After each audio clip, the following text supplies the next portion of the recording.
And now we come to the time of the double.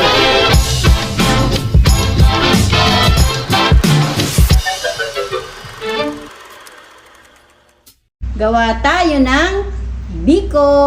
Good afternoon mga kamamsi ko dyan. Meron tayo ditong kalahating kilo na malagkit na bigas. Hinugasan ko na ito ng 3 beses. Nagata ako ng isang malaking nyog, so kumuha ako ng pangalawang gata. Then lalagyan ko muna ito ng konting asin. At ang isasabaw natin sa ating sasahingin na malagkit na bigas ay pangalawang gata. Lulutuin ko lang po muna ito sa rice cooker. At habang ako ay nagsasaing ng ating malagkit na bigas, meron na po tayo ditong 1 1/2 cup na kakanggata. Bali, isang nyog na malaki ang gagamitin ko doon sa ating kalahating kilo na malagkit na bigas. So, maglalagay ako ng 1/4 kilo na brown sugar. And then, saka natin yan na halu-haluin. And then, bubuksan na natin yung ating stove. Papahinaan ko lang po yung apoy para habang tayo ay nagsasaing pa ng ating malagkit na bigas, ay tamang-tama nalalapot na rin yung ating gata. So, mahinang apoy lang po ang gagamitin ko. Then, haluin lang natin. Huwag niyong pakalakasan yung apoy hanggat hindi pa kayo nakakaluto ng inyong sinaing. Or kung gusto niyo naman, hintayin nyo munang maluto bago nyo isalang itong ating gata. Ito sinalang ko na po kasi konti lang naman yung isinain ko na malagkit na bigas. At mahinang apoy lang ito. Habang ako may ginagawa pa sa tindahan.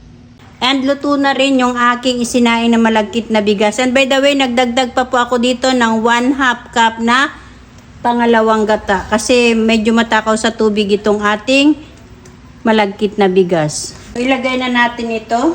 And then kapag kayo magsasaing ng malagkit na bigas, hahaluin nyo po kapag medyo kumati na siya para maiwasan na dumikit ito sa ilalim. And then halu-haluin lang natin ito. And by the way, gagawa po nga po pala ako ng biko para meron po tayong pang-snack.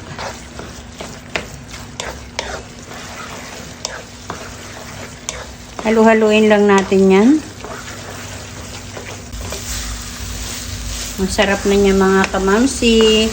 Paliligatin ko pa yan.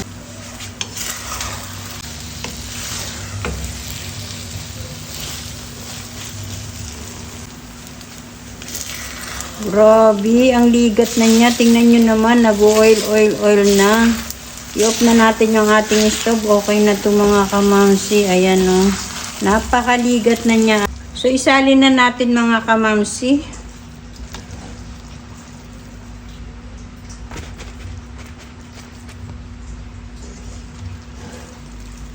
Wow, ang ligat.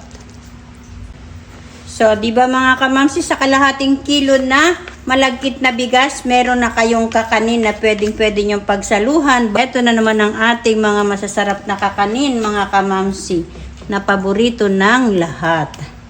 So, kalahating kilo, okay na yan na pagsaluhan ninyo mga kamamsi. Marami-rami na rin yan.